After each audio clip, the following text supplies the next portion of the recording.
Hello friends, welcome to my channel Grace Sunshine Blogs. आज आपण खरवस बनवणार आहोत.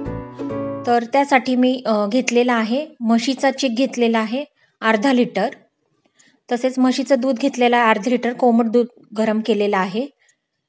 आपली जी साखर असते ती 200 ग्रॅम घेतलेली आहे, बारीक करून घेतलेली आहे. त्याच्यामध्ये हिरवी इलायची पण ॲड करून ती बारीक केलेली आहे. तर चला मग आपण रेसिपीला सुरुवात करूया. प्रथम आपल्याला ह्या आपल्या कोमट दुधामध्ये जो चीक आहे तो पूर्ण मिक्स करून घ्यायचा आहे. अर्धा लिटरला अर्धा लिटर यूज करायचा आहे आपल्याला दूध आणि चीक.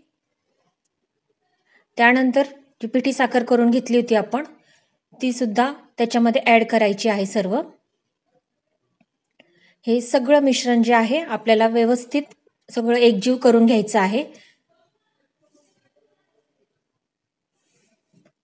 सगळं व्यवस्थित सगळं मिक्स होऊन करून घ्यायचं आहे. सगळं जी साखर आहे पूर्ण विरघळायला पाहिजे त्याच्यामध्ये.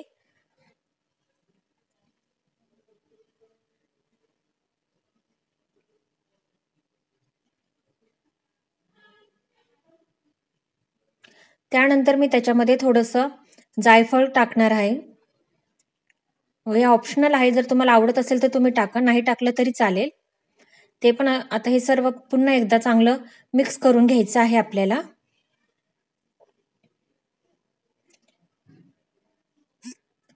हे सर्व व्यवस्थित सगळं मिक्स करून घ्या. बघू शकता आपण हे सगळं छान असं मिक्स झालेलं आहे.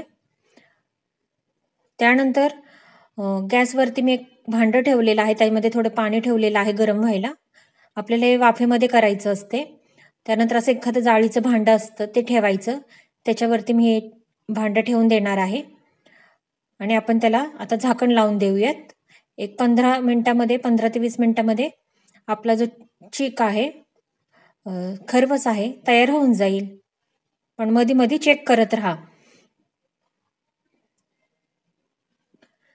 बघू शकता आपण सुरी वगैरे हे करून बघू शकता की वरती काहीच येत नाही, एकदम क्लीन निघत आहे बघा सुरी. म्हणजे याचा अर्थ आपला चीक हा रेडी झालेला आहे.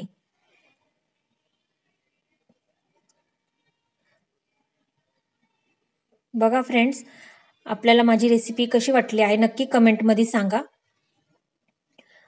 चॅनलवरती नवीन असाल तर ग्रेस सनशाईन ब्लॉगला सबस्क्राईब करायला विसरू नका. थँक्यू.